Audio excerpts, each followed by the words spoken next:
জান্নাতু আদনি ইয়াদখুলুনাহা ওয়া মান সালাহা মিন আবাইহিম ওয়া আজওয়াজিহিম ওয়া দুররিয়াতিহিম ওয়াল মালাইকাতু ইয়াদখুলুনা আলাইহিম মিন কুল্লি বাব সালামুন আলাইকুম বিমা সাবারতুম ফানি'মা উকুবাদ-দার। নারায়ে তাকবীর। সূরার নাম রা'দ 13 পারা 23 নম্বর আয়াত 11 নম্বর লাইন। কোরআন শোনাচ্ছে তুমি যে জান্নাতে যাবে, তোমার বাপ যদি নামাজি পরেজগার হয়, তোমার মা যদি চরিত্রবান হয়, তোমার স্ত্রী যদি নামাজি পরেজগার হয়, এই কেশপুরের মুসলমান তোমার সন্তান যদি নামাজি পরেজগার দিনদার হয়, কিয়ামতের দিন ওই নামাজি পরেজগার দিনদার সন্তান নিয়ে আল্লাহর জান্নাতে তুমি পৌঁছে যাবে। জোরে বলবেন না সুবহানাল্লাহ। বললে হুজুর আমি নামাজি পরেজগার, দাড়ি আছে, বোরকা আছে, আর আমার মেয়ে কলেজে পড়ার নাম করে বয়ফ্রেন্ড নিয়ে গিয়ে পার্কে গিয়ে বসে, কলেজে পড়ার নাম করে সিনেমা হলে গিয়ে রাত কাটায়, কলেজে পড়ার নাম করে অন্য ছেলের সঙ্গে এনজয় করে, আমি আমার মেয়েকে শাসন করতে পারিনি, আমার ছেলের মধ্যে দিন আমি দিতে পারিনি, আমার ছেলেকে মসজিদে নিয়ে যেতে পারিনি, আমার ছেলেকে কোরআন শিক্ষা দিতে পারিনি, তাই রাত্রেবেলা ছেলে মদ খেয়ে, গাঁজা খেয়ে, নেশা করে, জুয়া খেলে বাড়িতে ঢোকে, এর জন্য আমি নামাজি, আমি পরেজগার, আমার দাড়ি আছে, আমার টুপি আছে, আমার নামাজ, আমার দাড়ি, আমার টুপি, আমার ছেলে যদি খারাপ হয় আমি কি জান্নাতে যেতে পারবো? কোরআন শোনাচ্ছে ওয়ানাদা আসহাবুন নারি আসহাবাল জান্নাতি আন আফিদু আলাইনা মিনাল মাই আও মিম্মা রাযাকাকুমুল্লাহ ক্বালু ইন্নাল্লাহা হাররামাহুমা আলাল কাফিরিন। 8 নম্বর পারা 15 নম্বর পৃষ্ঠা 13 নম্বর লাইন 51 নম্বর 50 নম্বর আয়াত সূরার নাম আরাব। ও নামাজি ব্যক্তি, আমরা অনেকে মনে করি আমি হিজাবওয়ালা, আমি হাজি, আমি জামাত থেকে ঘুরে এসেছি, আমি পীর সাহেবের মুরিদ, আমি পার হয়ে যাব, ছেলে যা করছে করুক, মেয়ে যা করছে করুক। বাপ মেয়ের হাতে স্মার্টফোন দিয়ে রাত 10টার সময় মেয়ে একটা ছেলের সঙ্গে কথা বলছে, আর মা জানে, বাপ জানে, ও দুজনে ঘুমাচ্ছে। কি শুনছেন আপনারা? ছেলে মদখোর বন্ধুদের সঙ্গে ঘোরে, তাদের সঙ্গে একসঙ্গে বসে ক্লাবে, বাপ জেনেও কোনো প্রতিবাদ করে না। বাপ কি কিয়ামতের দিন ঠিকভাবে বিচার জান্নাতে যাওয়া যাবে বলে মনে হচ্ছে? কোরআন কি শোনাচ্ছে? ওয়ানাদা আসহাবুন নারি আসহাবাল জান্নাতি আন আফিদু আলাইনা মিনাল মা আও মিম্মা রাযাকাকুমুল্লাহ ক্বালু ইন্নাল্লাহা হাররামাহুমা আলাল কাফিরিন। সেদিন জাহান্নামী ব্যক্তিরা, আগুনের বাসিন্দারা যখন জান্নাত থেকে নিজের জাহান্নামের বাসিন্দারা জান্নাতের দিকে তাকিয়ে বলবে, ও জান্নাতি ভাইরা, ও আল্লাহওয়ালারা, নামাজি পরেজগারেরা, আল্লাহ তোমাদের ফল দিয়েছে, আল্লাহ তোমাদের খাবার দিয়েছে, আল্লাহ তোমাদের জান্নাতে হুর দিয়েছে, সুন্দর সুন্দর সবকিছু ব্যবস্থা করে দিয়েছে, তোমরা যে খাবার খাচ্ছ খাও, খাবারের একটু অংশ কিংবা পানির একটু অংশ আমাদের দিকে দাও, আমরা একটু খাবার আর পানি খেয়ে অন্তত জীবনটা বাঁচিয়ে নি। জাহান্নামী ব্যক্তিরা যখন জান্নাতি ব্যক্তিদের দিকে খাবার আর পানি চাইবে, সঙ্গে সঙ্গে জান্নাতি ব্যক্তি উত্তর দেবে, ক্বালু ইন্নাল্লাহা হাররামাহুমা আলাল কাফিরিন। জাহান্নামী ব্যক্তিরা, জাহান্নামী ব্যক্তিরা শোনো, জান্নাতের নাস এবং নিয়ামত আল্লাহ তাআলা জাহান্নামীদের জন্য হারাম বানিয়ে দিয়েছে। কোথায় যাবে বলো? তাই সকলে বলুন, নিজে নামাজ পড়বো, হালাল খাদ্য খাবো, সত্য কথা বলবো, নিজের ছেলে মেয়ে স্ত্রী পুত্র সবাইকে দ্বীনের উপরে চালাবো ইনশাআল্লাহ। বলেন, কোনোদিন কোনো মানুষের সমালোচনা করবেন না। নিজেকে রাত্রিবেলা বসে বসে ভাবি যে আমি সারাটা দিন আল্লাহর কটা হুকুম মানতে পেরেছি, আমার ফ্যামিলির মধ্যে সবাই দিনের উপরে নামাজের উপরে আছে কিনা, আমার ছেলে বেনামাজি, আমার স্ত্রী পর্দা করে না, আমার মেয়ে খারাপ কাজ করে, আর আমি চায়ের দোকানে বসে বসে জলিল ও বাজে লোক, জব্বার খারাপ লোক, ইসমাইল বাজে লোক বলি কি বলি না? ভাই সমালোচনা করি কি করি না? এই সমালোচনা যেন আমাদের মধ্যে না থাকে, কারণ আমি তো নিজেই পাপী। আমি নিজে পাপী হয়ে অন্য লোকের পাপ কিভাবে বাটখারা দিয়ে মাপি? কি গো, এই সাদা পোশাক আর সাদা টুপি পরেছি বলে অনেক হচ্ছে মালটা জোরদার ভালো আল্লাহওয়ালা আছে, কিন্তু আমি যে কি একমাত্র আমার বিবি ভালো জানে। আপনারা জানেন নাকি? আরে বলছেন না কেন? আর আপনারা যে কোন লাইনের লোক, কত ভালো কি কত মন্দ, ও আপনার বিবি ভালো পরিচয় দিতে পারবে। তাই কবি কি বলছে, কেউ জানু আর নাই বা জানু, আমি তো জানি কত পাপী।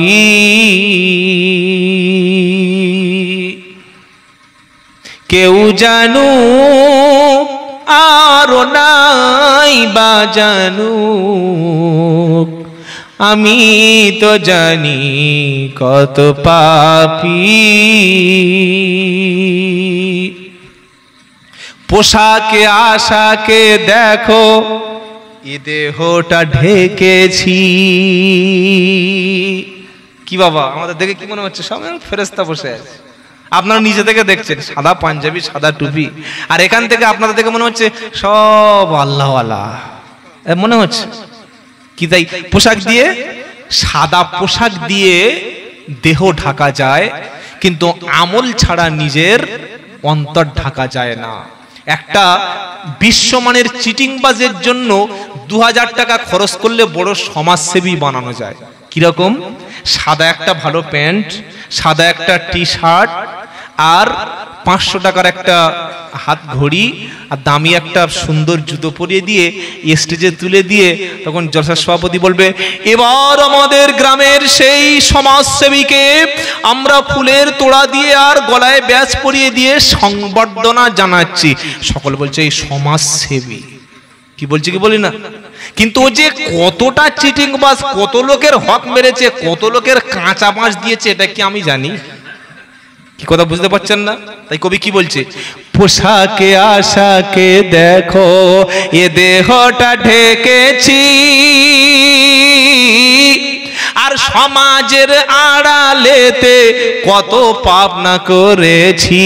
পোশাকে আশাকে দেখো, এ দেহটা ঢেকেছি, সমাজের আড়ালেতে কত পাপ না করেছি। বড়ই সমাজসেবী, বড়ই মাওলানা আমি নাম নিয়েছি। আমি তো জানি কত পাপী, আমি তো জানি কত পাপী। কেউ জানুক আর নাই বা জানুক, আমি তো জানি কত পাপী। আমরা সবাই পাপী কিনা? এই পাপীদের মধ্যে সবচাইতে উত্তম কে জানেন? আত্তাইবু মিনাল দামবি কামাল্লা দাম্বালাহু। আল্লাহর নবী বলছেন, মদ খেয়েছে, সুদ খেয়েছে, জেনা করেছে, চুরি করেছে, এমনকি মাজারে সেজদা পর্যন্ত দিয়েছে। আচ্ছা, মাজার ভালো জিনিস না খারাপ জিনিস? তাড়াতাড়ি বলুন, সকলে বলেন। নিশ্চয়ই ভালো। আল্লাহর ওলি পীর যেখানে থাকে সেটা খারাপ জায়গা না। কিন্তু যদি মাজারের কাছে কেউ গাঁজা খায়, মাজারে গিয়ে সেজদা দেয়, মাজারে যদি চুম্বন করে, ঈমান থাকবে? জোরে বলেন। যে কোনো কবরে যাওয়ার অধিকার আছে, জিয়ারত করবেন, সওয়াব হবে না হবে না? জোরে বলুন। হবে। কবর জিয়ারত করা সুন্নাত, জিয়ারত করবেন, আখিরাতের কথা স্মরণ হবে। কিন্তু মহিলাদেরকে নিয়ে সেজদা দিতে যাবেন, মেয়েদেরকে নিয়ে সেখানে মাথা নিচু করাবেন, সঙ্গে সঙ্গে ঈমান নষ্ট করে জাহান্নামী হয়ে যাবে। আমরা মুসলমান, আমরা ওলিদেরকে পীরদের সম্মান করি, কিন্তু সেজদা শুধু কার জন্য? আল্লাহর জন্য। আল্লাহ ছাড়া আহলুস সুন্নাতুল জামাতের আকীদা, হাক্কানি আলেমদের আকীদা, আল্লাহ ছাড়া কাউকে সেজদা দেওয়া যায় না। শোনাচ্ছিলাম, রাতের বেলা ডাকলে, রাতের বেলা তাহাজ্জুদে কাঁদলে কে খুশি হয়? পারা নাম্বার 21, পৃষ্ঠা নাম্বার 15, লাইন নাম্বার 7, আয়াত নাম্বার 16, সূরার নাম সাজদা। কোরআন শোনাচ্ছে তাতাজাফা জুনুবুহুম আনিল মাদাজি'i ইয়াদউনা রাব্বাহুম খাওফাও ওয়া তামা ওয়া মিম্মা রাযাকনাহুম ইউনফিকুন। রাত যখন গভীর হবে, বিছানাটা তখন ইমানদার ব্যক্তির পিঠটা, চেহারাটা বিছানা থেকে অটোমেটিক আলাদা হয়ে যাবে। দাঁড়িয়ে দাঁড়িয়ে আল্লাহর কাছে ইয়াদউনা রাব্বাহুম খাওফাও ওয়া তামা, জাহান্নামের ভয়ে জান্নাতের আশায়, জাহান্নামের ভয় জান্নাতের আশা। দুটো উদ্দেশ্য রাখতে বলা, কিসের? জাহান্নামের ভয় জান্নাতের আশা, জাহান্নামের ভয় জান্নাতের আশা। এই দুটো কারণে যে ব্যক্তি রাত্রে বেলা কাঁদবে আর দিনের বেলা তাদের অর্থ সম্পদ থেকে দান খরচ করবে, দান করবে। কোরআন শোনাচ্ছে ফালা তাআলামু নাফসুম মা উখফিয়া লাহুম মিন। আল্লাহ কি বলছেন? রাতের বেলা বিছানা ছেড়ে যারা আল্লাহর সামনে নামাজে দাঁড়াবে আর দিনের বেলা অর্থ সম্পদ যারা খরচ করবে, তারা জানে না, পৃথিবীর কোন ব্যক্তি জানে না জান্নাতে তাদের জন্য কি নয়ন অবিরাম ব্যবস্থা রয়েছে। বলুন সুবহানাল্লাহ। আপনি যদি জান্নাতের আরাম আয়েশের ভোগ বিলাসের সামান্য কণা পৃথিবীতে দেখতে পান, তাহলে কি শোনাচ্ছিলাম? জান্নাতের সুখ, আরাম, আয়েশ, জান্নাতের সুন্দর ব্যবস্থা পৃথিবীর কোনো মানুষ দেখে নাই। এমন সুন্দর পরিবেশ রাতের বেলা তাহাজ্জুদকারী ব্যক্তিদের জন্য দেওয়া হবে। সুবহানাল্লাহ। ইমামে আজম আবু হানিফা রাহমাতুল্লাহ আলাইহি রাতের বেলা তিনি নামাজে দাঁড়িয়েছে, সূরা ফাতিহা পড়া হয়ে গেছে, এবার সূরা ইয়াসিন শুরু করেছেন। ইন্না আসহাবাল জান্নাতিল ইয়াওমা ফি শুগুলিন ফাকিহুন হুম ওয়া আজওয়াজুহুম ফি দিলালিন আলাল আরাইকি মুত্তাকিউন লাহুম ফিহা ফাকিহাতু ওয়া লাহুম মা ইয়াদউন সালামুন কওলাম মির রাব্বির রহিম। এটা 23 পারা 3য় পৃষ্ঠা, সূরা ইয়াসিনের 55 থেকে 57, 58 নম্বর আয়াত। এটা জান্নাতি ব্যক্তিদের সম্পর্কে বলা হচ্ছে যে নিশ্চয়ই জান্নাতি ব্যক্তিরা জান্নাতের মধ্যে মনের আনন্দে ইচ্ছা মতো, যেহেতু জান্নাতে কোনো মরণ নাই, টেনশন নাই, দুঃখ নাই, চিন্তা নাই, ঘুম নাই, রোগ নাই, বিপদ নাই, সম্পূর্ণ ফ্রিলি ভাবে জান্নাতে যখন একে অপরের সঙ্গে আনন্দ করবে, গল্প করবে, আর তাদের সামনে সমস্ত যেটা অর্ডার করবে, মন যেটা চাইবে সেটা তাদের সামনে অটোমেটিক চলে আসবে। আর জান্নাতের ফেরেশতারা আল্লাহর পক্ষ থেকে তাদেরকে অভিনন্দন, মোস্ট ওয়েলকাম জানাবে, শান্তি আর শান্তি। ঘন্টা খানেক পানি হয়ে গেল, তারপর সুবহানাল্লাহ বলবেন নাকি? জোরে বলুন না সুবহানাল্লাহ। নারে তাকবীর। আল কোরআনের আলো, আল কোরআনের আলো, আল হাদিসের আলো, জনাব হযরত মাওলানা আব্দুল্লাহ সুবাইরি সাহেব। নারে তাকবীর। সূরা ইয়াসিনের জান্নাতের আয়াতগুলো এগুলো আছে। এর পরে যে আয়াতটা ইমাম আজম আবু হানিফা রাহমাতুল্লাহ আলাইহি, আমরা যে ইমামের মাসলাক অনুযায়ী চলি বাবা, কি শুনছেন আপনারা? ওই ইমাম যুগের শ্রেষ্ঠ ইমাম, তিনি তাহাজ্জুদের নামাজে দাঁড়িয়েছেন, সূরা ফাতিহার পরে ওই আয়াতটা শুরু করেছেন। কোন আয়াতটা? এখনি যেটা এই আল্লাহ তেলাওয়াত করার সুযোগ দেবেন বলবো, সেটা কি? ওয়ামতাজুল ইয়াউমা আইয়ুহাল মুজরিমুন।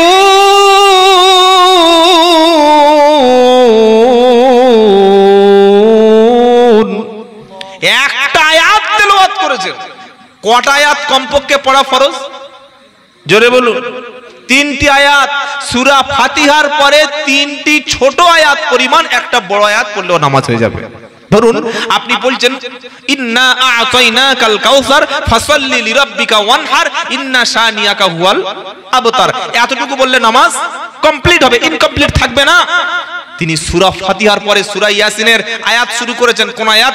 আমতাজুল ইয়াউমা আইয়ুহাল মুজরিমুন।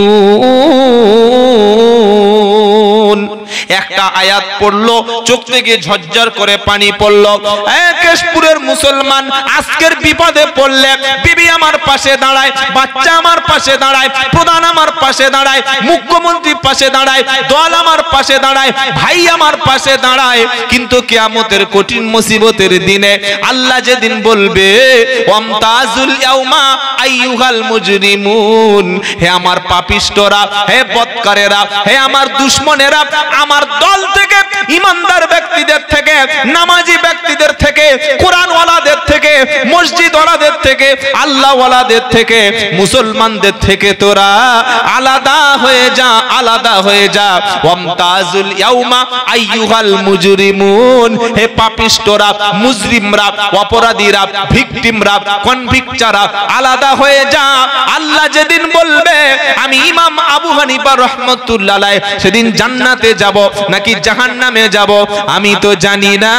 ওই একটা আয়াত তেলাওয়াত করতে করতে ফজরের আজান হয়ে গেল। আল্লাহর ওলি কাকে বলে দেখেন? আশিকে রসুল কাকে বলে দেখেছেন? কেন তাদেরকে মানুষ স্মরণ করে? একটা আয়াত পড়ছেন ওয়ামতাজুল ইয়াউমা আইয়ুহাল মুজরিমুন, এর বাংলা অর্থ কি? যে হে পাপিষ্টরা, বদকাররা, ফাসিকরা, ফুজ্জাররা, অপরাধীরা, ভিকটিমরা, পাপিষ্ট ব্যক্তিগুলি তোরা নামাজিদের থেকে, ইমানদারদের থেকে আলাদা হয়ে যা। আমার নামটা যদি সেদিন আল্লাহ আলাদা করে দেয়, এনআরসির খাতায় যদি নামটা আখিরাতে আমাকে বাদ দেয়, আমি সেদিন কি করব? একটা আয়াত তিনি বারবার পড়ছেন আর সারা রাত চোখের পানি ফেলছেন। হে মুসলমান, কখনো কি আল্লাহর কাছে হাত তুলে মনে হয়েছে আল্লাহ আমি পাড়ার সবচাইতে বড় দাগী, আমি সবচাইতে বড় অপরাধী, তারপরে তুমি আমাকে দুবেলা দুমুঠো খেতে দিচ্ছ, আমাকে তুলে নওনি, আমাকে অক্সিজেন দিচ্ছ? আচ্ছা আপনি বলুন, পানি ছাড়া আপনি এক সপ্তাহ বাঁচতে পারবেন, খাবার ছাড়া 1 মাস বাঁচতে পারবেন, পানি ছাড়া আপনি মোটামুটি 7 দিন 6 দিন বাঁচতে পারবেন, মানে পানি না পান করলে। শুনছেন আপনারা?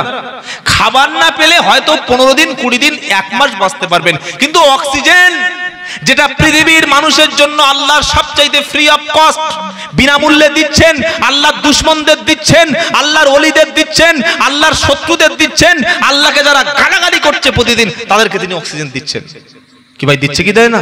হ্যাঁ, এই পৃথিবীতে সবচাইতে যে বেশি ধর্মের মানুষ আছে ওই ধর্মের নাম হচ্ছে খ্রিস্টান। খ্রিস্টান ধর্মের মানুষ পৃথিবীতে সবচাইতে বেশি। সেকেন্ড মুসলিম, 3 নম্বর হিন্দু, 4 নম্বরে কারা আছে জানেন? অনেকে হয়তো জানেন না। পৃথিবীর 4 নম্বর যে মতবাদের মানুষ সবচাইতে বেশি, এটা আমার কথা না, পিউ রিসার্চ সেন্টার, একটা রিসার্চ সেন্টার, তারা রিসার্চ করে দেখেছে 4 নম্বরে আছে নাস্তিক, মানে তারা আল্লাহ, রসুল, ভগবান, খোদা, ঈশ্বর, গড কিছুই মানে না, না মানে ঈশ্বর, না মানে ভগবান, না মানে আল্লাহ, না মানে যিশু, কিছুই মানে না। There is no God. তাদের থিওরি হচ্ছে আল্লাহ বলতে, সৃষ্টিকর্তা বলতে, ভগবান বলতে, খোদা কেউ নাই। কি বলছে বুঝতে পারছেন? তারা আল্লাহকে গালাগালি করে, আল্লাহ রসুলের চরিত্র হনন করে। আল্লাহ বলছেন তাদেরকেও আমি আল্লাহ অক্সিজেন বন্ধ করি না। আপনি অক্সিজেন ছাড়া হার্ডলি 5 থেকে 7 মিনিট বাঁচতে পারবেন, তার বেশি বাঁচতে পারবেন না। এবার বলুন ভাই, আল্লাহর প্রত্যেকটি দয়ার উপরে আমরা বেঁচে আছি, আল্লাহর প্রত্যেকটি অনুগ্রহে আমরা বেঁচে আছি, সেই আল্লাহর অনুগ্রহে আমরা বেঁচে আছি। ওর মরণের আগে আল্লাহর শুকরিয়া হিসাবে, আর আমি আজ পর্যন্ত যে বেঁচে আছি আল্লাহর দয়ায়। কার দয়ায়? আমি আর আপনি কি ছিলাম? কি গো? ওয়াল্লাকাদ খালাকনা ফালয়ানদুরিল ইনসানু মিম্মা খুলিক। কি ছিলেন জানেন না আপনারা? বাবার মায়ের যেদিন বিয়ে হলো, 1 বছর বাচ্চা হলো না, 1 বছর পরে ডাক্তার বলল পেটে একটা বেবি এসছে। কি এসছে? বেবি। হ্যাঁ, ওই বেবির প্রাথমিক স্টেজ কি ছিল? কোরআন শোনাচ্ছে, হাল আতা আলাল ইনসানি হিনুম মিনাদ দাহরি লাম ইয়াকুন শাইআম মাযকুরা। ও doctor, master, engineer, professor, prime minister, মুখ্যমন্ত্রী, এমএলএ, এমপি, ও হিন্দু ও মুসলমান, খ্রিস্টান, হাফেজ, আলেম, মাওলানা, একবার শোনো, জন্মের আগে তোমার কোনো আইডেন্টিটি, পরিচয় ছিল না। পৃথিবীতে তোমার নাম কেউ চিনত না, পৃথিবীতে তোমার কেউ জানতো না। তুমি আসার আগে কি করলাম? ফালয়ানজুরিল ইনসানু মিম্মা খুলিক, খুলিকা মিম্মা দাফিক। পিতার শরীর থেকে, মানে পুরুষের শরীর থেকে বার হলো 2.5 থেকে 3 কোটি শুক্রকীট, স্পার্ম, বীর্য, যেটা ওই শরীর থেকে বার হয়। প্রায় বিজ্ঞানীরা বলেছেন 2.5 থেকে 3 কোটি শুক্রকীট বা স্পার্ম থাকে ওর মধ্যে। মাত্র একটাকে নিল মায়ের গর্ভের মধ্যে। কোথায়? মায়ের ডিম্বাণুর সঙ্গে। 40 দিন পরে আল্লাহ ওটাকে 40 দিনের মধ্যে অ্যাডজাস্ট করে দিল। দেওয়ার পরে কেউ হলো ইসমাইল, কেউ হলো আব্দুল্লাহ, কেউ হলো সেলিম, কেউ হলো গপ্পার, কেউ হলো শ্যামল, কেউ হলো বিমল, কেউ হলো মমতা, কেউ হলো মোদি। কি শুনছেন আপনারা? হ্যাঁ, কিন্তু এই জায়গা ছিল ওই একটা, ওই শুক্রকীট, ওই বীর্য। আল্লাহ বললেন, শোনো, যেটা দুর্গন্ধ, যেটা তুচ্ছ, যেটা নাপাক, যেটা দেখলে ঘৃণা লাগে, যেটা শরীর থেকে বার হলে গোসল করা সুন্নাত, তাই সবার জন্য ফরজ, নতুন জামাইয়ের জন্য। হ্যাঁ, জামাই পুরাতন হয়ে গেলে ফরজ, নতুন জামাইয়ের জন্য ফরজ না। নতুন জামাই এখন 1 মাস গোসল না করলেও চলবে। ছি ছি ছি ছি ছি, আস্তাগফিরুল্লাহ। আল্লাহ হেফাজত করুক, সকলে বলুন আল্লাহুম্মা আমিন। তোমার অবস্থা ছিল ওই রকম। আজ তুমি পারফিউম মাখছো, কিন্তু আসল জায়গায় মাল পানি নেয় না। কি বুঝলেন? হ্যাঁ, এই যে পেশাব করে পানি নিচ্ছেন না, আপনার শরীরের লিঙ্গের অগ্রভাগে ক্যান্সার হতে পারে, এইচআইভি হতে পারে, এটা মাথায় রেখে দেবেন। আল্লাহর নবী যদি সুন্নাতগুলো আপনি আমল করেন, আপনি কোনো রোগ হবে না আপনার। বলুন না সুবহানাল্লাহ। নবী বলেছেন পানি দাঁড়িয়ে পান করো না, এই হাদিসটা শুনেছেন? আল্লাহর নবী বললেন দাঁড়িয়ে পানি পান করো না। দাঁড়িয়ে পানি পান করলে কি হয়? 1 নম্বর হলো, দাঁড়িয়ে পান করার পরে ওই পানিটা ঢকঢক ঢকঢক ঢকঢক করে গিয়ে আপনার যে ওই মানে বৃক্ক বা কিডনি, যেটা ফিল্টার মেশিন, আমাদের গোটা শরীরের জলটা বা পানিটা যেটা পান করি, ওটা যে ছেঁকে দেয় বা ওটা যে ছাঁক করে, ওর নাম হচ্ছে কিডনি। ওই ডাইরেক্ট গিয়ে কিডনিতে অ্যাটাক করে, কিডনির ক্ষমতা বা অ্যাক্টিভিটি, কিডনির ক্ষমতাটা নষ্ট করে দেয়, কিডনি দুর্বল করে দেয়। 1 নম্বর। 2 নম্বর হলো, দাঁড়িয়ে পানি পান করলে ডাইরেক্ট পানিটা যখন শরীরের স্টোমাকে পৌঁছে যায়, পাকস্থলীতে পৌঁছে যায়, তখন গ্যাস, বদহজম, অম্বল, এই রকম কিছু হতে পারে। আরো অনেক ক্ষতি আছে। আল্লাহর নবী 1400 বছর আগে তাই বলে গেছেন, তোমরা দাঁড়িয়ে পানি পান করো না। শুধু মুসলমান এই একটা আমল করুন। 2 নম্বর, আল্লাহর নবী সাল্লাল্লাহু আলাইহি ওয়াসাল্লাম বাচ্চাদের খাতনা করতে বলেছেন। মুসলমানি কি আমাদের মুসলমানি হয় কি হয় না? অনেকে চুপচাপ আছেন, মনে হয় এখনো হয়নি, সামনে বছর হবে। তো যাই হোক, হয়। অনেক লোক আমাদের বলে সালা কাটুয়া, জানেন আমাদের বলে কাটুয়া, কাটামাল। আমি বললাম ভাই, গোটার চাইতে কাটার দাম বেশি। ও মুরগি হলেও তাই, আর মানুষ হলেও তাই। বললে কি বলছেন হুজুর, কাটুয়া আপনি দাম বেশি? হ্যাঁ, বিজ্ঞানীরা বলছেন, আমার কথা না, আপনি গুগল থেকে, চ্যাট জিপিটি থেকে সার্চ করে জেনে নিন। অথেন্টিক কথা আপনাকে বলছি। মোচনমানি বা খাতনা, মুসলমান হোক, হিন্দু হোক, খ্রিস্টান হোক, খালি বেটা ছেলে হবে। যারা খাতনা করে তাদের 4 থেকে 5টা রোগ থেকে আল্লাহ হেফাজত করে। 1 নাম্বার HIV ভাইরাস। এই ভাইরাসটা কি? এটা হচ্ছে এইডস রোগের জন্য মারাত্মক ভাইরাস। একবার যদি কারোর এইডস হয়, ওর বাঁচার আর কোনো ওষুধ নাই। হ্যাঁ। 2 নম্বর হলো, লিঙ্গের অগ্রভাগে, পুরুষের লিঙ্গের অগ্রভাগে ক্যান্সার হতে পারে। কেন ক্যান্সার হয়? যাদের মুসলমানি, খাতনা, লিঙ্গের আগা কাটায় না, বীর্য, পেশাব, নোংরা, জার্ম, জীবাণু, ব্যাকটেরিয়া, এগুলো গিয়ে জমে জমে এমন এক সময় হয় ওখানে ক্যান্সার পর্যন্ত হতে পারে। কিন্তু যারা খাতনা করে, মুসলমানি দেয়, আল্লাহ তাদের এই ক্যান্সার হাত থেকে হেফাজত করে। সুবহানাল্লাহ বলুন। কটা বললাম? দুটো। তিন নম্বর হলো যারা খাতনা বা মোচনমানি করে আল্লাহ তাআলা তাদের সৃষ্টিগতভাবে তাদের যৌন ক্ষমতাকে তিনি সুন্দর করে রাখেন, বলুন সুবহানাল্লাহ।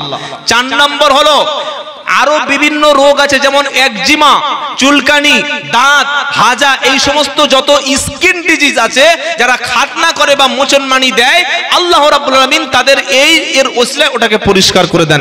একবার জোরে বলবেন না সুবহানাল্লাহ। তাহলে দুটো জিনিস শিখলাম, একটা হচ্ছে পানি আজ থেকে দাঁড়িয়ে পান করব ইনশাআল্লাহ, বলে ইনশাআল্লাহ। উল্টো বলছি বলে উল্টো শুনছেন, বসে পানি পান করবে। হ্যাঁ, আর মোচনমানি এটা শিখলাম। 3 নম্বর শোনেন, আল্লাহর নবী সাল্লাল্লাহু আলাইহি ওয়াসাল্লাম বলেছেন নবী যখন ঘুমাতেন এই বাম হাতে কাত করে ঘুমাতেন, তাই তো? আমরা কি করি?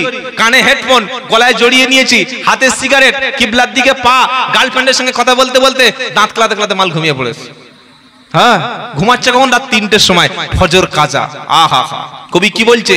কেমন করে ঘুমাও তুমি ফজর করে কাজা, এমনও তো হতে পারে ফজরে জানাজা। ও মুসলমান, ও যুবকেরা, তোমাদের মতো যুবক বন্ধু, নাম ছিল হযরতে বেলাল রাদিয়াল্লাহু তাআলা আনহু, উমাইয়ার হাতে সারা দিন মার খেয়ে অত্যাচারিত হয়ে ঈমান ছাড়লো না, কলেমা ছাড়লো না। এমন প্রচন্ড যন্ত্রণা, মারতে মারতে হাতগুলো তার সমস্ত অবশ করে দেয়া হলো। অবশেষে বেঈমান উমাইয়া বিশাল বড় একটা পাথর এনে বেলাল রাদিয়াল্লাহু তাআলা আনহু সিনায় চাপিয়ে দিল, দিয়ে বললে, বেলাল এখনো সময় আছে, ঈমানটা ছেড়ে দে, নবীর উপর থেকে কথাটা তুলে নে, আল্লাহকে বিশ্বাস করি কথাটা বাদ দিয়ে দে, আমি তোকে মুক্তি দেব।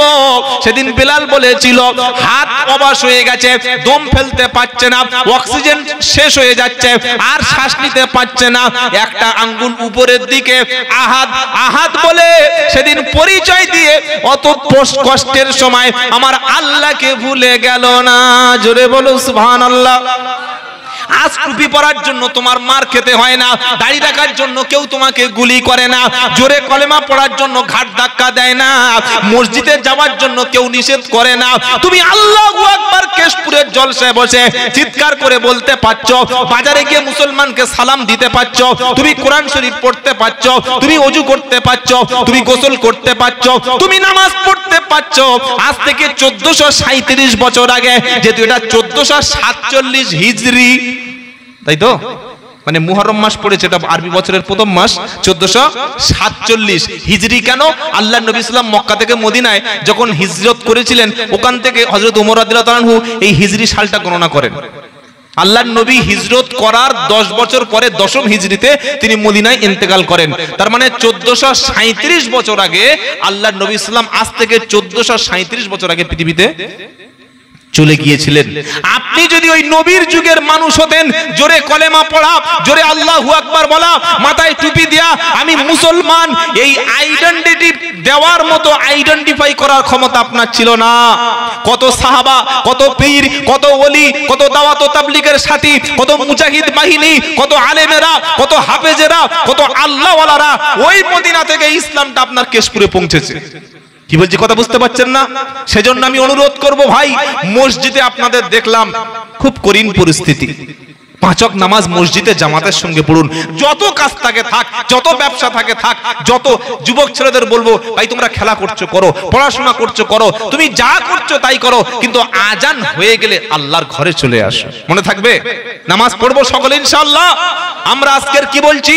ওয়াকফ সম্পত্তি ফেরত চাই, ফেরত চাই। তারা বলছে আইন পাস হয়ে গেছে, দেব নাই। কি করবে? তুমি কি করবে বলো? তোমার হাতে কোনো আইনজীবী নাই, তোমার হাতে লয়ার নাই, সুপ্রিম কোর্ট তোমার হাতে নাই, পার্লামেন্ট সংসদের মধ্যে তোমার কোনো সেখানে মেজরিটি নাই। তুমি চিৎকার করতে পারো মাথায় টুপি দিয়ে, তুমি দাড়ি রেখে রাস্তা অবরোধ করতে পারো, এর বেশি কিছু করতে পারো না। তারপরে তো আমাদের মধ্যে হাজার দল।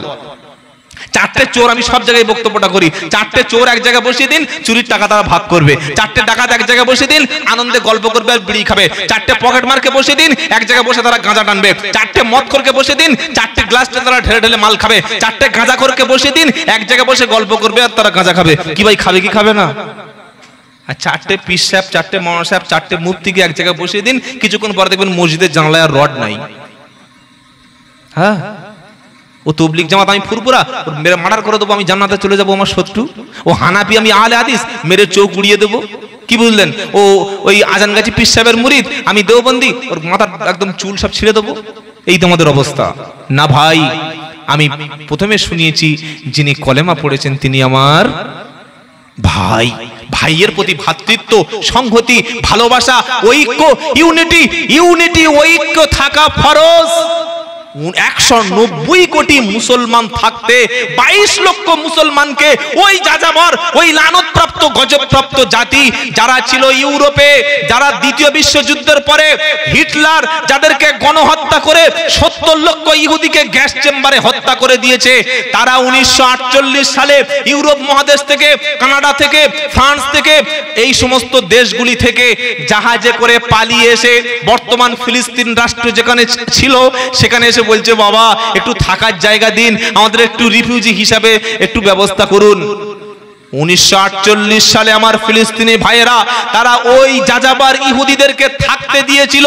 তারা এত বড় শয়তান, এত সন্ত্রাসী পৃথিবীর এই দখলদারি ইহুদিরা আস্তে আস্তে করে গোটা ফিলিস্তিনের 90% তারা দখল করে নিয়েছে। তারাই দখল করেছে। এক্ষুনি যদি পাকিস্তান এসে আমাদের দেশে আক্রমণ করে, আমরা কি হাতে ওই চুড়ি পরে আর আঙ্গুল দিয়ে গালে চুষবো, দোয়া ইউনুস পড়বো নাকি? আমাদের যা ক্ষমতা আছে, সেনাবাহিনী, বিএসএফ, সিআইএসএফ, সাথে জনগণ, যার যতটুকু ক্ষমতা আছে, আমরা পাকিস্তানের বিরুদ্ধে, শত্রু দেশের বিরুদ্ধে, চায়নার বিরুদ্ধে যুদ্ধ করব। এটা আমাদের দেশের দেশপ্রেমিকের আদর্শ। কি ঠিক বলছি না ভুল বলছি? ফিলিস্তিন 1948 সালের আগে পৃথিবীতে ইসরায়েল বলে কিছু ছিল না। তারা যাযাবর জাতি, তারা বেদুইন, জোর করে এসে তারা চেপে বসেছে। কে বসিয়েছে? গ্রেট ব্রিটেন বসিয়ে দিয়েছে। আর আজকের সেই তারা বসতে বসতে যারা আসল বাসিন্দা ফিলিস্তিনি তাদেরকে তুলতে তুলতে শেষ করতে করতে মাত্র 22 লাখ রেখে দিয়েছে। কেন জানেন? আমরা মুসলমানরা কি করি? আমরা খেলা, তামাশা, ঠাট্টা, বিদ্রুপ, এই ফ্রি ফায়ার, পাবজি, আরো যত রকমের মানে যা কিছু সবকিছু আমাদের মধ্যে আছে, কিন্তু আপনি ভুলে যাচ্ছেন যে আপনি কে। তাই যুবকদের বলবো, হযরত বেলাল রাদিয়াল্লাহু তাআলা আমাদের ঈমান যেন আল্লাহ আমাদের দান করেন, সকলে বলুন আল্লাহুম্মা আমিন। হযরত বেলালের বুকের উপরে পাথর, হাতটা আকাশের দিকে তিনি তুলে বলেছিলেন আহাদ আহাদ। মুখে ক্ষমতা নাই বলে তিনি শুধু আহাদ শব্দ উচ্চারণ করলো। একটা আঙ্গুল আকাশের দিকে তুলে বলল, আমি এক আল্লাহ বিশ্বাস করি। জোরে বলুন সুবহানাল্লাহ। প্রচন্ড মারতে শুরু করলো, পাশ থেকে চলে যাচ্ছিল। সিদ্দিক আকবর আবু বকর সিদ্দিক রাদিয়াল্লাহু তাআলা আনহু একটা নিরীহ ভিকটিম, নির্যাতিত ব্যক্তি কেমন ভাবে অত্যাচার করে দেখছে। আবু বকর সিদ্দিক তিনি ঘোড়ার পিঠ থেকে, উটের পিঠ থেকে নেমে উমাইয়াকে অর্থ দিয়ে, টাকা দিয়ে হযরতে বিলাল হাবশিকে কিনে নিয়ে স্বাধীন করে দিল। তাই ঈমান যদি আনতে হয়, ফা ইন আমানু বিমিসলি মা আমাতুম বিহি ফাকাদ ইহতাদাও ওয়া ইন তাওয়াল্লাউ ফাইন্নামা হুম ফি শিকাক। প্রথম পারা 20 পৃষ্ঠা 5 নম্বর লাইন সূরা বাকারা। আল্লাহ বলছে ঈমান যদি আনতে হয় তাদের মতো ঈমান আনো যারা ঈমান আনার পরে হেদায়েত পেয়ে গিয়েছিল। সুবহানাল্লাহ বলেন। তারা হলো সাহাবায়ে কেরাম। আমরা অনেকে মনে করি আমি পীর সাহেবের মুরিদ, হাতে মুরিদ হলে জান্নাতে চলে যাব। অনেক তাবলীগ জামাতের ভাই মনে করেন 4 মাস ঘুরে আসলে জান্নাতে চলে যাব। আজান গাজী পীর সাহেবের মুরিদ মনে করেন আমি পীর সাহেবের মুরিদ হয়েছি জান্নাতে চলে যাব। যারা আহলে হাদিস তারা মনে করছে শুধু সহিহ হাদিস মেনেছি জান্নাতে চলে যাব। না ভাই, শুধু পীর মুরিদ, তাবলীগ জামাত, আজান গাজী, কাদরিয়া, চিশতিয়া এই কথাটুকু বললেই আল্লাহ আমাদের ছাড় দেবে। জোরে বলেন, আম হাসিবিতুম আন তাদখুলুল জান্নাতা ওয়ালাম্মা ইয়াতিকুম মাসালুল লাযিনা খালাউ মিন ক্বাবলিকুম মাসাতুহুমুল বাসাউ ওয়াদ-দাররাউ ওয়া যুলজিলু হাত্তা ইয়াকুলার রাসূল ওয়াল্লাযিনা আমানু মাআহু মাতা নাসরুল্লাহ আলা ইন্না নাসরুল্লাহি করিব। এটা দ্বিতীয় পারা সূরা বাকারার 214 নম্বর আয়াতে আল্লাহ বলছেন, তোমরা কি এমনি এমনি জান্নাতে চলে যাবে? তোমাদের পূর্বে ঈমান আনার কারণে, আল্লাহকে বিশ্বাস করার কারণে, কলেমা পড়ার কারণে কাউকে জেল খাটতে হয়েছে, মার খেতে হয়েছে, অত্যাচারিত হতে হয়েছে। এরকম জুলুম নির্যাতনের পরে সাহাবারা বলেছে, হে রাসূল বলুন কবে আল্লাহর সাহায্য আসবে? আল্লাহ শোনাচ্ছেন, আলা ইন্না নাসরাল্লাহি করিব, আল্লাহর সাহায্য খুবই নিকটবর্তী। নারায়ে তাকবীর। আল্লাহ সাহায্য আসবে মুমিনদের উপরে, বলুন ইনশাআল্লাহ। আমি অনুরোধ করে যাব যুবকদের, ভাই মসজিদে এসো। আজকের মসজিদে গেলে কত কষ্ট লাগে জানেন? আসরের নামাজের সময় ইমাম সালাম ফিরিয়ে দেখছে মাত্র 6 জন লোক বসে আছে, একটা যুবক নাই, একটা জওয়ান ছেলে নাই। অথচ আল্লাহর নবী ইসলামকে সারা পৃথিবীতে ছড়িয়ে দিয়েছিল। একদিকে আফ্রিকা মহাদেশ, একদিকে ইউরোপ মহাদেশ, একদিকে এশিয়া মহাদেশের অর্ধেকটা। এই 3টি মহাদেশের মধ্যে আবু বকর, উমর, উসমান, আলী 4 জন খলিফা মেহনত করে দিন পৌঁছে দিয়েছিল, রাষ্ট্র ব্যবস্থা ইসলাম কায়েম করেছিল। জোরে বলুন না সুবহানাল্লাহ। তোমাদের মতো যুবক খালিদ বিন ওলীদ রাদিয়াল্লাহু তাআলা আনহু, তখন তিনি মুসলমান। খালিদ বিন ওলীদ ইসলাম কবুল করার পরে যখন তিনি পারস্য, মানে বর্তমান ইরান, কি ভাই শুনছেন আপনারা? ইরান তখন নাম ছিল পারস্য। পারস্য তখন সম্রাট ছিল, মুসলমান না, অমুসলিম। এই খালিদ বিন ওলীদ রাদিয়াল্লাহু তাআলা আনহু, যাকে আল্লাহর নবী বলেছেন যে আল্লাহ তোমাকে সাইফুল্লাহ উপাধি দিয়েছে, তুমি আল্লাহর তরবারি। সুবহানাল্লাহ বলবেন না? খালিদ বিন ওলীদ নামক যে সাহাবা, তার নাম হচ্ছে, উপাধি হলো সাইফুল্লাহ। কেন? আল্লাহর নবী বলছেন তুমি হলে আল্লাহর তরবারি। কত বড় একজন মুজাহিদ, স্যাক্রিফাইস করা একজন সাহাবা, চিন্তা করুন। এই খালিদ বিন ওলীদ, যুবকেরা আজকে তোমাদেরকে মদের মধ্যে, তোমাদের জুয়ার মধ্যে, লটারির মধ্যে, ফোনের মাধ্যমে, অনলাইন গেমের মাধ্যমে তোমাদেরকে আজকে ডুবিয়ে দেওয়া হয়েছে। আপনি জানেন পশ্চিম বাংলায় সরকারের সবচাইতে আয় বেশি কিসের থেকে আসে? এটা শুনলে হয়তো অনেকে রেগে যাবে, অসন্তুষ্ট হবে। ভাই রেগে গেলে কিছু করার নাই। যুবকেরা, পশ্চিম বাংলায় সবচাইতে সরকারের যে প্রফিট, যে লাভ আসে, সেটা অন্য কিছু বিক্রি করে নয়, সেটা হচ্ছে মদ বিক্রি করে। আবগারি দপ্তরের লাভের অংশটা সরকারের সবচাইতে লাভের অংশ।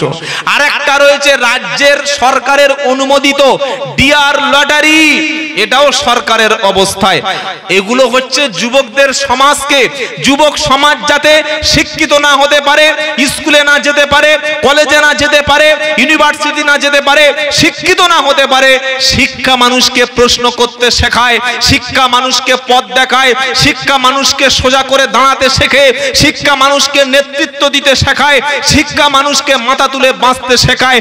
তাই গ্রামের স্কুলগুলি ধ্বংস করে দেওয়া হচ্ছে, আর প্রত্যেকটি গ্রামের রুরাল এলাকায় মদের লাইসেন্স দেওয়া হচ্ছে। তবে আপনাদের কেশপুরে কোনো মদ পাওয়া যায় না,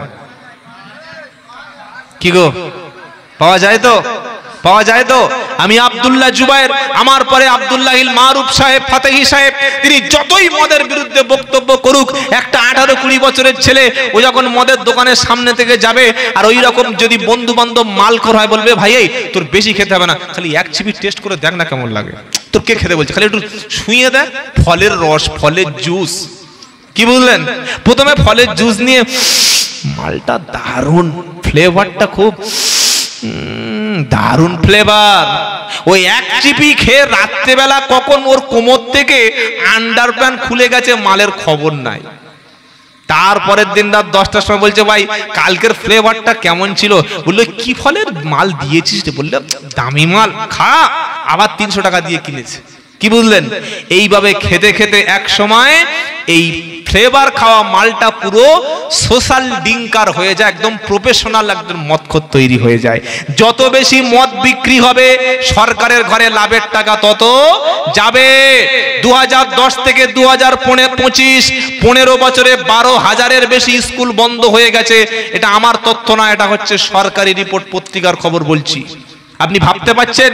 তাই আপনার প্রত্যেকটা সন্তানকে আমি পায়ে ধরে বলে যাব, প্রত্যেকটা ছেলে যাতে স্কুলে যেতে পারে, প্রত্যেকটা মেয়ে যাতে স্কুলে যেতে পারে, আর প্রত্যেকটা বাচ্চা যারা স্কুলে যেতে যেতে ড্রপ আউট হয়ে গেছে, এইটা পড়তে পড়তে আর পড়াশোনা করে না, মাধ্যমিক দিয়ে বলছে ব্যাঙ্গালোরে কাজে যাব। কি শুনছেন? এই রকম ছাত্রদের যারা পড়াশোনা করতে পারে, কমপক্ষে গ্রাজুয়েশন পাস করতে পারে, সেই ব্যাপারে মসজিদ কমিটি, গ্রামের সদস্য, যারা শিক্ষিত সচেতন ব্যক্তি, আপনারা চেষ্টা করবেন। আপনার মেয়েটা মাধ্যমিক পাস করে দিয়ে বিয়ে দিয়েছেন কেন? আপনি তো ভুল করছেন, আপনি দেশের আইন অমান্য করছেন। 18 বছরের আগে বিয়ে দেওয়াটা অপরাধ। 2 নম্বর হলো, একটা মেয়ে যদি শিক্ষিত হয়, একটা মেয়ে যদি ভালো করে ইংলিশ পড়তে পারে, তার বাচ্চাদের সাথে শিক্ষাটা দিতে পারে। এই বাংলা শেখানোর সাথে সাথে আমি জানি না মসজিদে কত বাচ্চা পড়ে। কত বাচ্চা পড়ে মসজিদে? 50। মানে এই গ্রামে সবাই 50টা বাচ্চা হয়েছে। আল্লাহু আকবার, আল্লাহু আকবার। একটা ইমাম না রেখে যদি টাকা থাকে আরো 2টো আলেম মসজিদে নিয়োগ করুন। প্রত্যেকটা বাড়ির বাচ্চাকে ফজরের পরে অথবা আসরের পরে অথবা মাগরিবের পরে মসজিদে মক্তবে আপনার বাচ্চা স্কুল কলেজ ইউনিভার্সিটিতে শিখবে। শেখার সাথে সাথে ও তো সারা জীবন পাটিগণিত অঙ্ক করেছে, কি শিখেছে? সুদের অঙ্ক শিখেছে। জাকাত শিখেছে কি? এ বাবা হ্যাঁ না বলেন না, কারণ সুদের অঙ্কটাই শিখেছে, জাকাত শেখেনি। তাই ও তো সুদখোর হবে। ওকে মদ হারাম শেখানো হয়নি, ও পনের টাকা হারাম শেখানো হয়নি, জুয়া খেলা হারাম ওকে শেখানো হয়নি, পতিতাবৃত্তি হারাম শেখানো হয়নি, গান শোনা হারাম ওকে জানানো হয়নি, ল্যাংটা নাচ দেখানো হারাম ওকে জানানো হয়নি, বাপ্পার বিরুদ্ধে কথা বলা কবিরা গুনাহ বলা হয়নি, নামাজ কাজা করা গুনাহের কাজ, জাহান্নামে যাবে, এটা স্কুল কলেজ থেকে শিক্ষা দেয়নি। এই শিক্ষাটা যাতে শিখতে পারে, তাই প্রত্যেকটি বাড়ির বাচ্চাকে মক্তব, মসজিদে বা মাদ্রাসায় আপনার সন্তানকে জেনারেল শিক্ষার পাশাপাশি শেখাবেন। এটা ইনশাআল্লাহ বলুন। যদি শেখাতে পারেন, কিয়ামতের দিন ইনশাআল্লাহ বাপ, ছেলে, মেয়ে, স্ত্রী, পুত্র সকলে একই সাথে আল্লাহর জান্নাতে চলে যাবে। সুবহানাল্লাহ বলবেন না? জান্নাতু আদনি ইয়াদখুলুনাহা ওয়া মান সালাহা মিন আবাইহিম ওয়া আজওয়াজিহিম ওয়া দুররিয়াতিহিম ওয়াল মালাইকাতু ইয়াদখুলুনা আলাইহিম মিন কুল্লি বাব সালামুন আলাইকুম বিমা সাবারতুম ফানি'মা উকুবাদ-দার। নারায়ে তাকবীর। সূরার নাম রুআদ, 13 পারা, 23 নম্বর আয়াত, 11 নম্বর লাইন। কোরআন শোনাচ্ছে, তুমি যে জান্নাতে যাবে, তোমার বাপ যদি নামাজি পরেজগার হয়, তোমার মা যদি চরিত্রবান হয়, তোমার স্ত্রী যদি নামাজি পরেজগার হয়, এই কেশপুরের মুসলমান, তোমার সন্তান যদি নামাজি পরেজগার দিনদার হয়, কিয়ামতের দিন ওই নামাজি পরেজগার দিনদার সন্তান নিয়ে আল্লাহর জান্নাতে তুমি পৌঁছে যাবে। জোরে বলবেন না সুবহানাল্লাহ?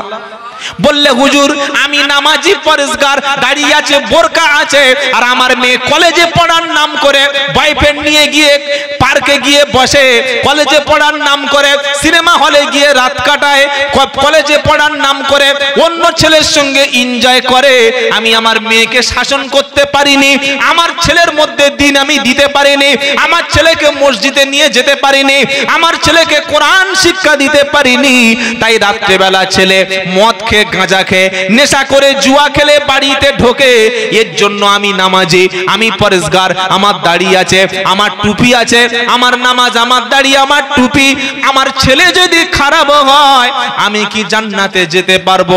কোরআন শোনাচ্ছে, ওয়ানাদা আসহাবুন নারি আসহাবাল জান্নাতি আন আফিদু আলাইনা মিনাল মাই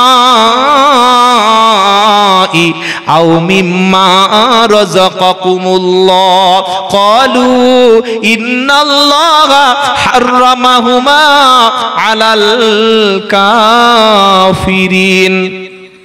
8 নম্বর পারা, 15 নম্বর পৃষ্ঠা, 13 নম্বর লাইন, 51 নম্বর 50 নম্বর আয়াত, সূরার নাম আরাব।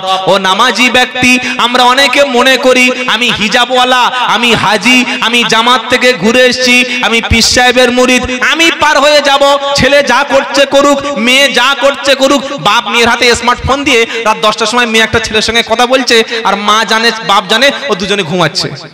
কি শুনছেন আপনারা? ছেলে মদখোর বন্ধুদের সঙ্গে ঘোরে, তাদের সঙ্গে একসঙ্গে বসে ক্লাবে, বাপ জেনেও কোনো প্রতিবাদ করে না। বাপ কি কিয়ামতের দিন ঠিকভাবে বিচার জান্নাতে যাওয়া যাবে বলে মনে হচ্ছে? কোরআন কি শোনাচ্ছে?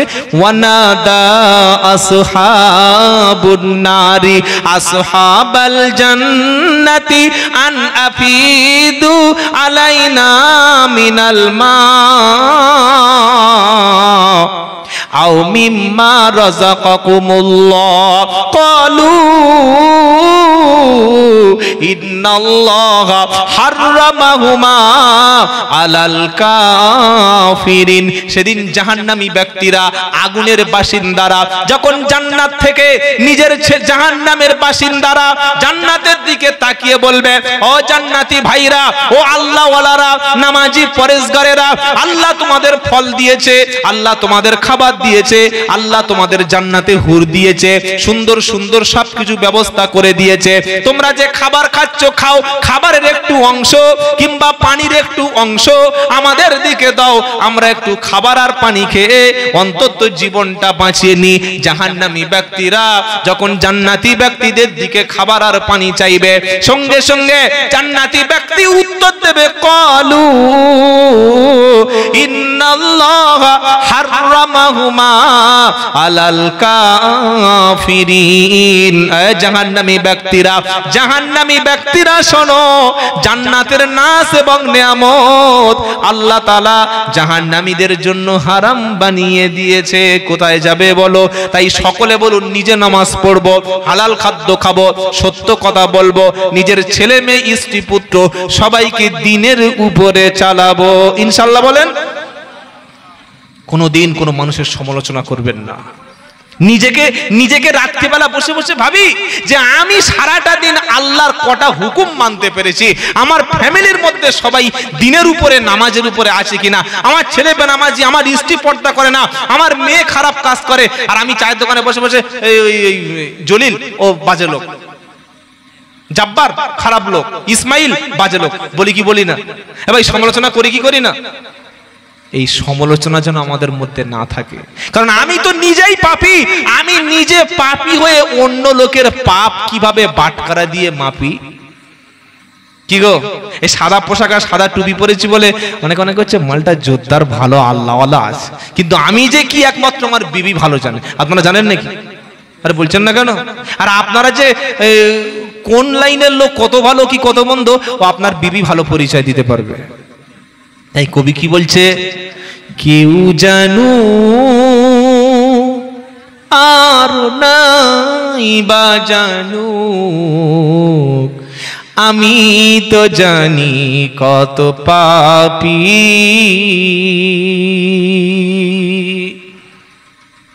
কেউ জানু আর নাই বা জানু,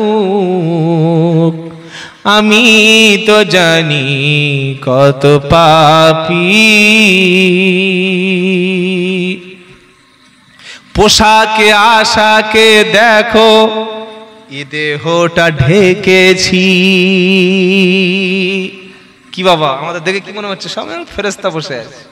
আপনারা নিজে থেকে দেখছেন সাদা পাঞ্জাবি, সাদা টুপি, আর এখান থেকে আপনাদের দেখে মনে হচ্ছে সব আল্লাহওয়ালা মনে হচ্ছে। কি তাই পোশাক দিয়ে, সাদা পোশাক দিয়ে দেহ ঢাকা যায়, কিন্তু আমল ছাড়া নিজের অন্তর ঢাকা যায় না। একটা বিশ্বমানের চিটিংবাজের জন্য 2000 টাকা খরচ করলে বড় সমাজসেবী বানানো যায়। কিরকম? সাদা একটা ভালো প্যান্ট, সাদা একটা টি শার্ট, আর 500 টাকার একটা হাত ঘড়ি, আর দামি একটা সুন্দর জুতো পরিয়ে দিয়ে স্টেজে তুলে দিয়ে তখন জলসার সভাপতি বলবে, এবার আমাদের গ্রামের সেই সমাজসেবীকে আমরা ফুলের তোড়া দিয়ে আর গলায় ব্যাজ পরিয়ে দিয়ে সংবর্ধনা জানাচ্ছি। সকল বলছে এই সমাজসেবী। কি বলছে কি বলি না? কিন্তু ও যে কতটা চিটিংবাজ, কত লোকের হক মেরেছে, কত লোকের কাঁচা বাঁশ দিয়েছে, এটা কি আমি জানি?